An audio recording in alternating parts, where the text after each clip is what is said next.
আপনারা সফল হলেই সফল হবে বাংলাদেশ।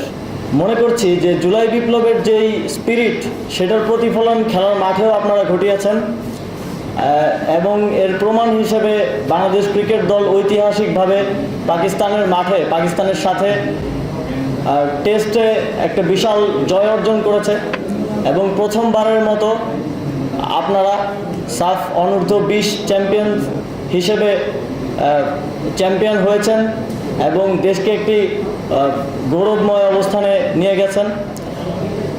দেশে অনেক কিছুই প্রথমবারের মতো ঘটছে এবং আপনারাও প্রথম একটি বড় অর্জন নিয়ে এসেছেন, কিন্তু প্রথমটাই যাতে শেষ না হয় এটা আমাদেরকে নিশ্চিত করতে হবে। এই দেশকে আবার দ্বিতীয়বারের মতো স্বাধীন করা হয়েছে সহস্র মানুষের রক্তের এবং জীবনের বিনিময়ে।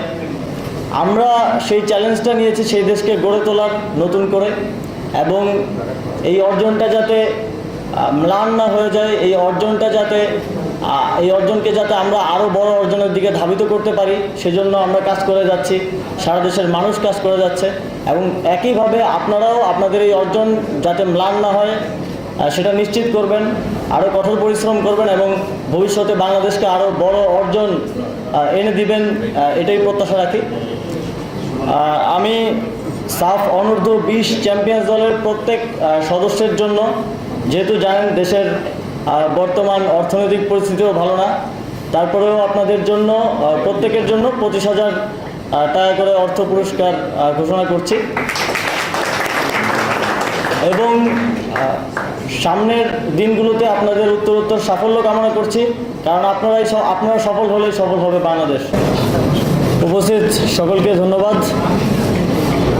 আপনারা জানেন আমরা একটি ক্রান্তিকালীন সময়ের মধ্য দিয়ে যাচ্ছি। বাংলাদেশে দীর্ঘদিন ধরে গেড়ে বসা ফ্যাসিস্টদের বিরুদ্ধে এদেশের জনগণ, ছাত্ররা একটি রক্তক্ষয়ী লড়াইয়ের মধ্য দিয়ে নতুনভাবে স্বাধীনতা অর্জন করেছে এবং তারপরে অনেকগুলো চ্যালেঞ্জের মধ্য দিয়ে আমরা যাচ্ছি। তার উপরে আবার বন্যা পরিস্থিতি, আপনারা জানেন দেশের 11টি জেলায় বন্যা পরিস্থিতির কারণে জনগণকে দুর্ভোগ পোহাতে হচ্ছে, কিন্তু আমাদের যেটা স্বস্তির বিষয় সেটা হচ্ছে এদেশের জনগণ ঐক্যবদ্ধ হয়েছে। 1971 সালের পরে নজিরবিহীনভাবে এদেশের জনগণ আবার ঐক্যবদ্ধ হয়েছে। তারা সবাই একই কথা বলছে, যখন আমাদের উপর কোনো আঘাত আসছে একই সাথে সেটার প্রতিরোধ করছে।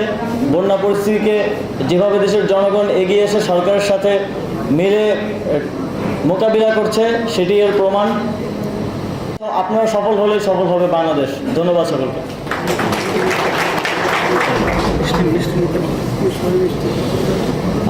এই খুশির দিনে আপনারা সবাই মিষ্টি গ্রহণ করবেন।